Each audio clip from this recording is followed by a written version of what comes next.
Okay, guys, so today I'm going to talk about how to come up with stories to write better content and rank higher on Google. I have 5 tips for you, and these have come together over time because I realized that storytelling is pretty easy for me and coming up with stories is pretty easy for me, but I've tried really hard to pay attention to why it's easy for me. And so here are 5 tips to help you come up with great stories for your content, real stories, not made up stories. Real stories to help your content stand out against AI generated content, even if storytelling is a little bit hard for you at the beginning.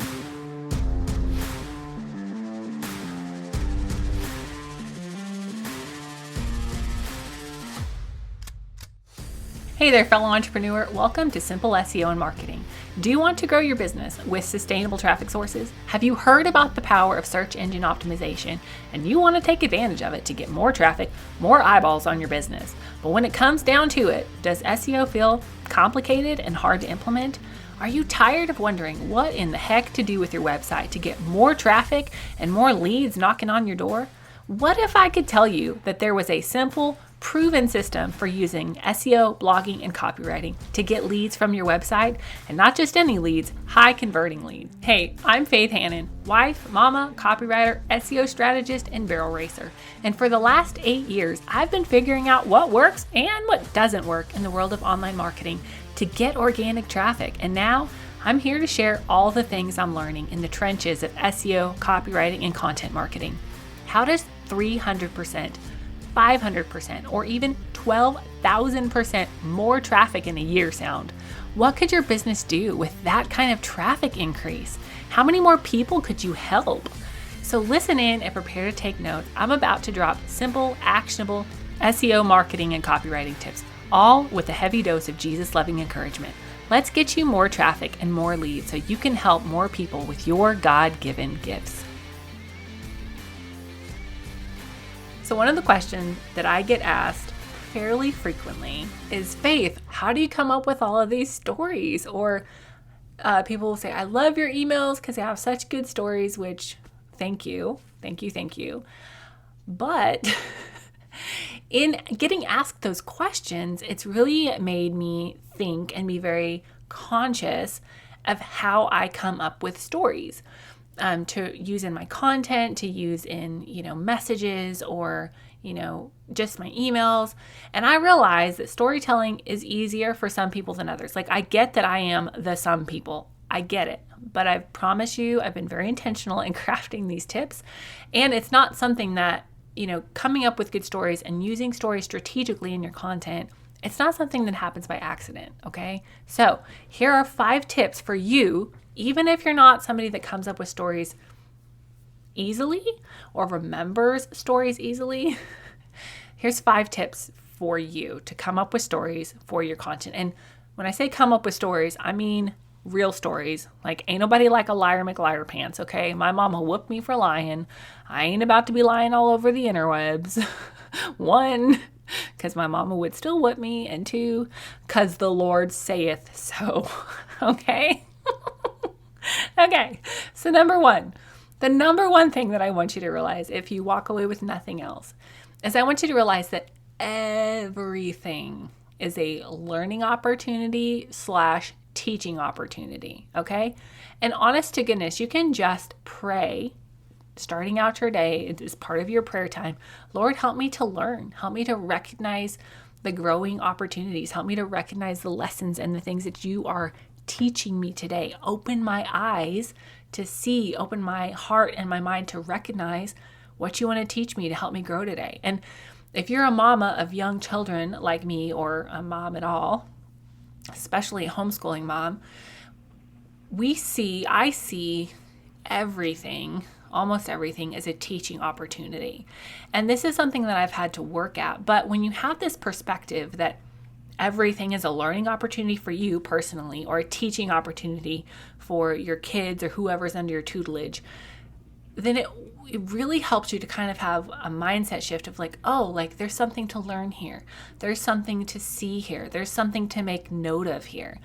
I mean, even just things as simple as, we had a big, massive They called it a 1,000-year flood in the town where I live a few weeks ago. And like, in that, I even see so many lessons. Like, okay, I got 10 inches of rain on my garden. So you know what? Some of my plants, some of my fruit drowned because it was too much too fast, right? Too much water without somewhere to go, too much growth without somewhere to go.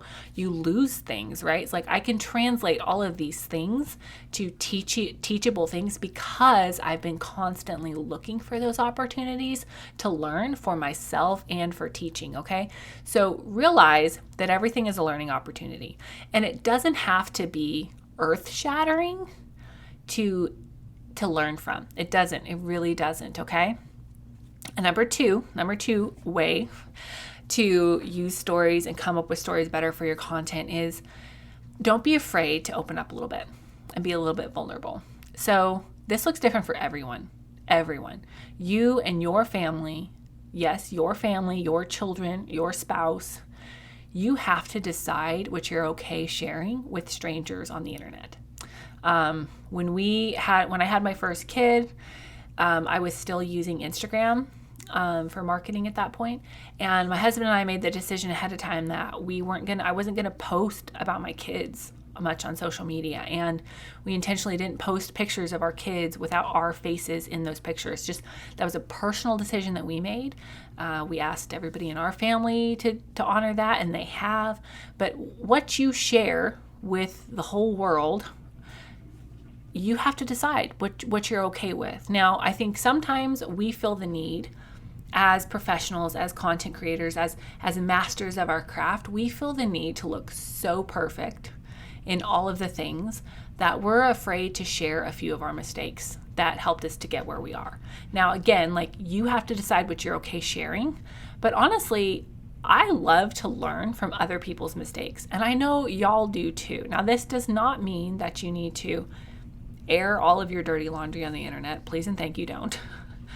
But it also means that it's okay to create content with stories about how you've learned or how you've grown or how you've failed.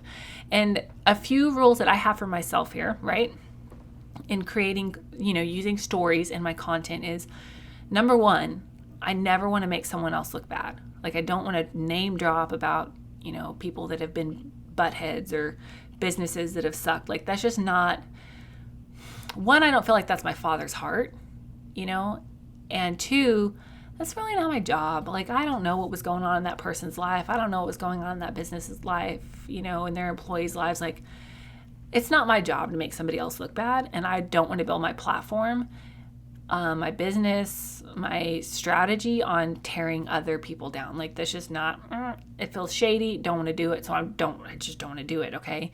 And the number two rule I have for myself is I'll share my scars, but not my scabs. And again, this has to be something that you're okay sharing, your family's okay sharing, whatever. But like, if I've just had a really hard, really emotional, really hormonal day, I don't need to share that.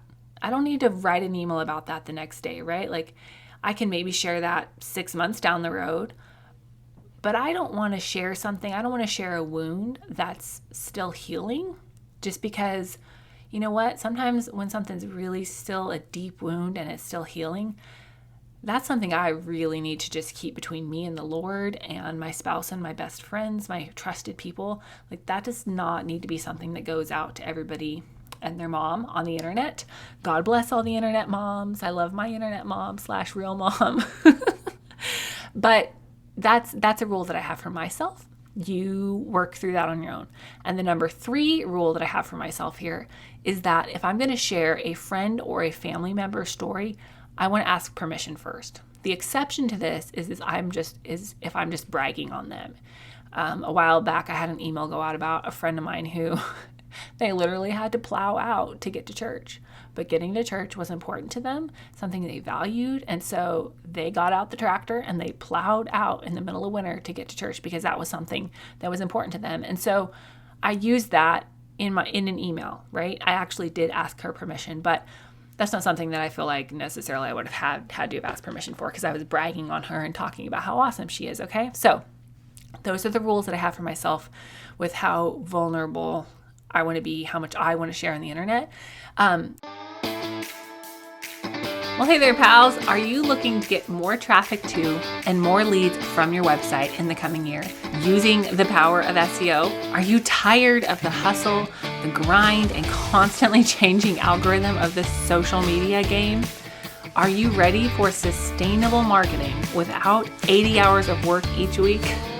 Then go check out my signature course, The Organic Marketing Framework, where I break down exactly what our team has done with clients and students to help them get more traffic, more sales, and to know how to harness the power of SEO without losing their minds. Head on over to faithhannon.com/framework and learn how to get more leads from your website in just 4 weeks. And the number 3 way that I want you to come up with great content using stories is I want you to keep a story bank, much like a master content list. Now, this does not have to be an elaborate, like, oh my gosh, I have to sit down and write out this 4-paragraph essay about the story. Like, you can just simply write out a story, just like for me, one of the stories that I could put in here was the time of the kamikaze goat, which if you're an email pal, you've heard the kamikaze goat story, okay? But keep a story bank. Like, sit back and think about the funny times or the things that you've laughed or the things that you've learned, and just jot down like that a line about that story so that you can remember it, okay? Like, for me, I have several stories that I can just pull up in memory and write about, like the time I fell out of my chair in college in front of the boy I had a crush on, in the kamikaze goat, and getting bucked off in the middle of a cornfield, and like all of these things. Y'all are probably like, what the heck? That I have the story bank in my head, but if I struggled coming up with stories, I would write a story bank down on a Google Doc, okay?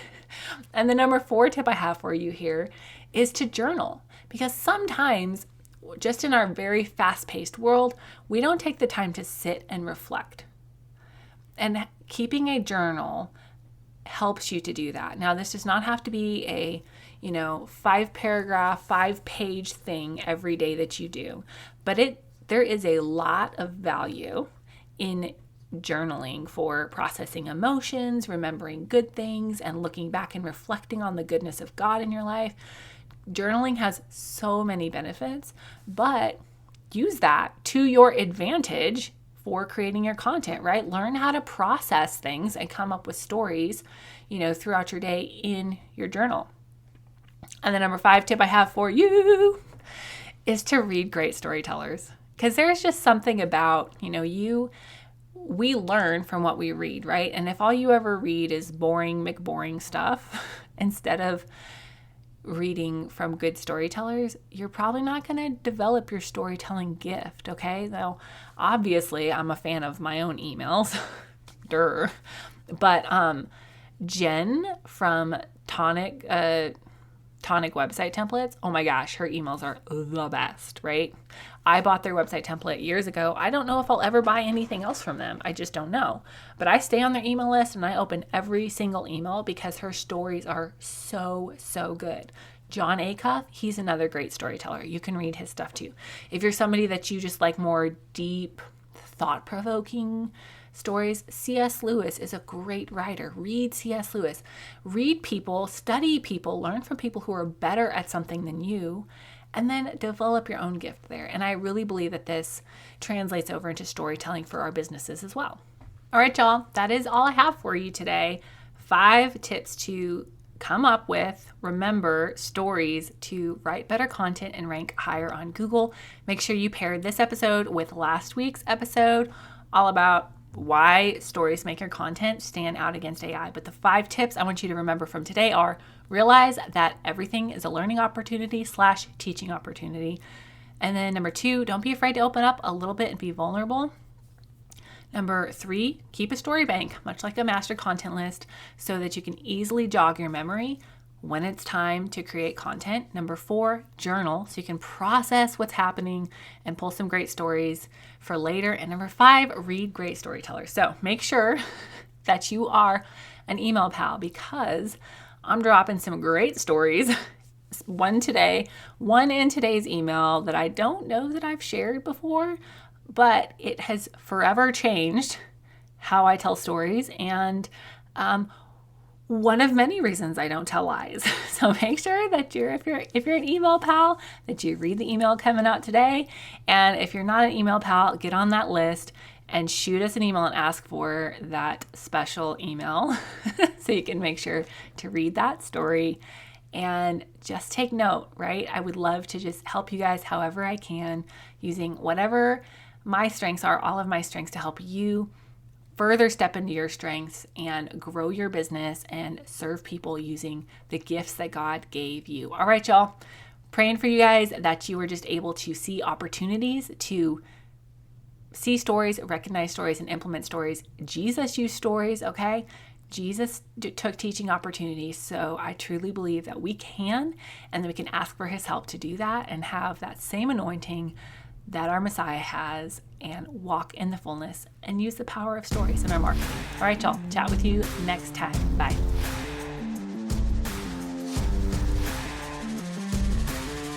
Thank you so much for listening in today. Hopefully this episode gave you some really tangible tips for better SEO and marketing to get more leads and more sales from your website. If it did, can I ask you a quick favor? Would you please share this episode with a friend, and then just take 10 seconds and go leave a written review on Apple Podcasts. That is the very best way to help more Jesus-loving entrepreneurs scale their businesses so that they can help more people with their gifts and make an even bigger impact for the kingdom of God. And guess what? We now have a Facebook community where we can learn, hang out, and laugh. Go join the Facebook group now. It's linked in the show notes. And all the other things, courses, coaching, and copywriting, can be found at my website, faithhannon.com. Until next time, God bless, and I'll talk to you soon.